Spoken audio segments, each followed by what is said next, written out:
Okay, I had a question come in on the comments on YouTube, and it was in response to the episode about reports versus questions, which is to do with waiting for the question and not getting confused when someone is giving you a report and it sounds like they're asking you a question.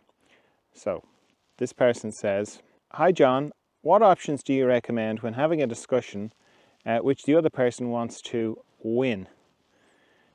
That's a great question because it highlights the unconscious kind of patterns that go on in our communication. Because if you're talking to somebody and they want to win, they're already giving you a report. They're sort of saying, my reality is the reality.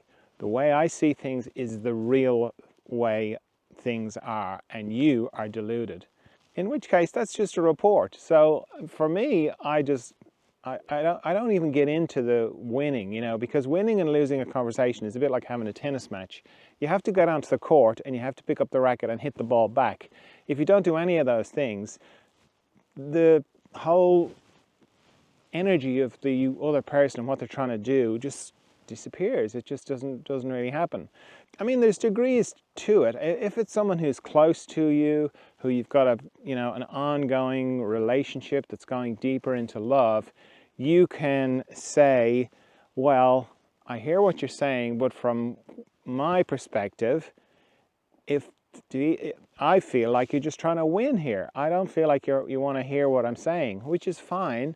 I don't want to get into a fight with you. I don't want to have an argument with you. I don't want to try and convince you of my reality. I just know how things are for me, and I'm happy. And if that's the way things are for you, that's great. But I don't want to be in conflict with you.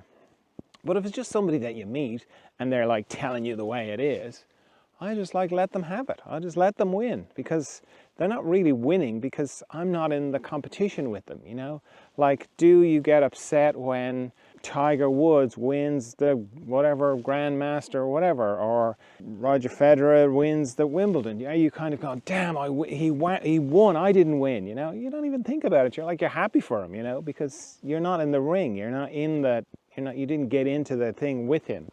So it's kind of the same, with people who want to win. Like, let them, I'm not going to get into conflict. I'm certainly not going to let it disturb my beautiful equilibrium on the inside. But again, it's very different from when you are sensitive to and you're listening for the question. Because often when people want to win, when you just don't get into it with them, it all collapses, the energy collapses, and then maybe a question will come through. And then maybe you can respond to the question. Of course, that brings up the other thing of why you are communicating in the first place. Because if you're communicating because you need to express yourself, I have found that leads to a lot more of those kind of win-lose kind of conversations. Because you're communicating because you are saying, this is what it's like for me on the inside.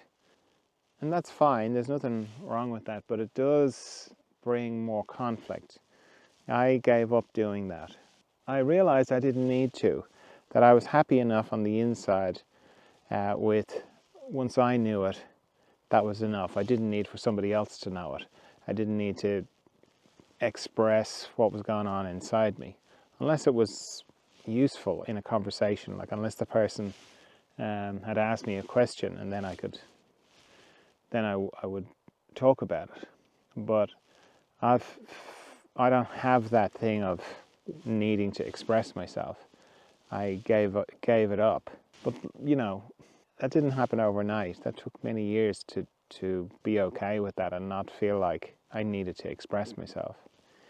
But it's good to kind of review, why am I communicating? What's the point here? For me, communication is more about waiting for the question when there is an opening, and then there's actual, what I have to say might be of use, it might actually get through. Other than that, I'm happy enough. I don't need to communicate to express something on the inside. I'm happy enough for me to just know it.